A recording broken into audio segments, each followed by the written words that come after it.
विषय मोदीजीचा आभार, देवेंद्र फडणवीस साहेब आमचे जे मुख्यमंत्री आहेत महाराष्ट्राचे त्यांचाही आभार व्यक्त करतो आणि आमचे प्रदेशाध्यक्ष रवींद्र चव्हाण साहेब यांच्या नेतृत्वावर आज देशभरात काम चालू आहे आणि त्याच्यामध्ये आज आमच्या जिल्ह्यामध्ये पालघर जिल्ह्यामध्ये आज कमीत कमी 2,500 ते 3,000 लोकांनी इतर पक्षातून प्रवेश घेतलेला आहे आणि आमच्याकडे जे आमच्या स्थानिक आमदार खासदार आहेत हेमंत सावरासाहेब असतील, स्थानिक आमदार हरिश्चंद्र भोये साहेब असतील, ह्यांनी जे दीड वर्ष आणि वर्षामध्ये जे काम केलं आहे लोकांमध्ये ते एवढा विश्वास झाला इतर पक्षामध्ये का त्यांना भविष्य फक्त भाजपमध्ये दिसतोय, कुठेही इतर पक्षामध्ये त्यांचं भविष्य दिसत नाही। म्हणून आज हजारो आणि तुमच्या याच्या पुढे सांगतो 15 दिवसात त्याच्यापेक्षा दुप्पट प्रवेश आता तयारी आमची सुरू आहे।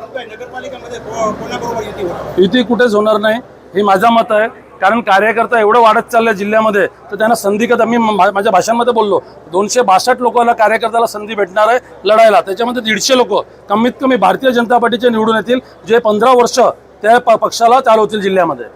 नगरपंचायत, ग्रामपंचायती तसेच जिल्हा परिषद निवडणुका होणार आहेत, यामध्ये बीजेपी पक्षाची प्रमुख भूमिका काय असेल? आमची प्रमुख भूमिका ह्याच जिल्हाध्यक्ष बोलतो, खासदार साहेब आहेत, इथे आमदार साहेब आहेत, आमची भूमिका अशी असेल की प्युअर भारतीय जनता पार्टीच्या बसलं पाहिजे। त्याच्यामध्ये ह्याचं कारण का सांगतो की जे 2 वर्षामध्ये तुम्ही लोकसभापासून बघितलं असेल, विधानसभामध्ये बघितलं असेल, जे परिवर्तन जिल्ह्यामध्ये घडत चाललेलं आहे ते हे परिवर्तन आम्हाला दिसते, कारण लोकांमध्ये आम्ही राहतो तेव्हा आम्हाला समजते की लोक आमच्याबरोबर चालायला तयार आहे, फक्त आम्हाला त्यांना जाऊन भेटायचं आहे। एवढा मोठा परिवर्तन जिल्ह्यामध्ये झालं 2 वर्षामध्ये। एक प्रश्न, लोकसभेच्या निवडणुकीला शिंदे गट आणि बीजेपीमध्ये उमेदवारावरून रचीकेस झाली होती, त्याला तुम्ही आक्रमक भूमिका घेतली होती, त्याला जर असं काय घडल्यानंतर तुमची भूमिका काय? माझी भूमिका स्पष्ट आहे, मी कार्यकर्ता बरोबर आहे आणि कार्यकर्त्याला हे गोल्डन पिरियड आहे बीजेपीसाठी हे जिल्ह्यामध्ये। हे गोल्डन पिरियडमध्ये पक्षांनी 100% सिंगल लढायला पाहिजे। युतीमध्ये सरकार आहे, इलेक्शन नंतर जे रिझल्ट आहे आम्ही सोबत बसू, शिवसेना बरोबर आणि राष्ट्रवादी बरोबर। पालघर नगर परिषदेचे जे उभाटाचे गटनेते कैलास मात्रे यांचाही मोठ्या कार्यकर्त्यांसोबत आज पक्षप्रवेश झाला आहे, त्यांना नगराध्यक्षाची काय अशी गवाही देण्यात आली? बघा साहेब तुम्हाला मी सांगू इच्छितो 2017ला जेव्हा मला नगराध्यक्ष दिलं तर दुसऱ्या दिवशी फॉर्म भरायचं रात्री 12 वाजता डिक्लेअर केलं। ह्यांच्या खास करून खासदार साहेब आहेत, ह्यांच्या 2 तारीखला डिक्लेअर केलं आणि 3 तारीखला फॉर्म भरलं हे आणि आमदार साहेब आहेत।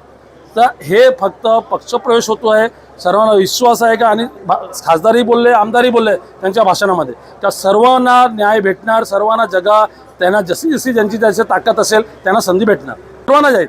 पक्षाच्या विरोधामध्ये जो पण विचार करेल भारतीय जनता पार्टी, आमच्या कार्यकर्ता असो की इतर पक्षाचं असो, आम्ही भारतीय जनता पार्टीचं नुकसान सहन करणार नाही, कारण जे पक्षाने आम्हाला ताकद दिली आणि जे योजना लोकांमध्ये आम्ही देतोय, आज तुम्ही बघा योजनाची लाईन वाचायला गेलं तर लाईन आपण वाचू शकत नाही, एवढी योजना दिली आणि त्यासुद्धा नंतर काही लोक स्वतःच्या स्वार्थाकरता किंवा पक्षाचं नुकसान करत असेल तर ते मला सहन होणार नाही आणि पक्षालाही सहन होणार नाही। मात्र आता स्थानिक स्वराज्य संस्थांमध्ये आपण वेगळं लढण्याचा असं संकल्प दिसून येतो, काय म्हणाला?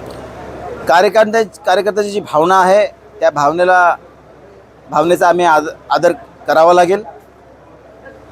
ज्या पद्धतीने जिल्ह्याचं नेतृत्व, महाराष्ट्र राज्याचं नेतृत्व डिसाईड करेल आणि कार्यकर्त्यांच्या भावना जाणून घेऊन त्या पद्धतीने निश्चितच पुढील रूपरेषा ही अधोरेखित केली जाईल